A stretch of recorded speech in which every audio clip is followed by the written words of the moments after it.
আসসালামু আলাইকুম রহমতুল্লাহ। সবাই কেমন আছেন? আজকে প্রত্যেক দিনই খাবার দিতে হয়, কিন্তু সেইভাবে আসলে ভিডিও করা হয় না। আসলে কর্মজীবী মানুষ, মনে করেন যে সব সময় ব্যস্ত থাকি, মুরগির পিছনে সব সময় দিতে পারি না, এই কারণে ভিডিওটাও করতে পারি না। এই যে দেখেন, এদেরকে খাবার দিলাম, কত সুন্দর খাচ্ছে তারা।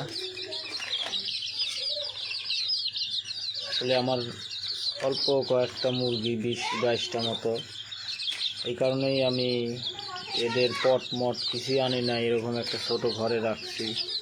এদেরকে রাখবো, আরও বড় হইলে অন্য একটা রুমে রাখবো। তো আসলে আমি লাইভটা আর আগাতে চাচ্ছি না, এই পর্যন্তই আজকে। আবার দেখা হবে, কথা হবে।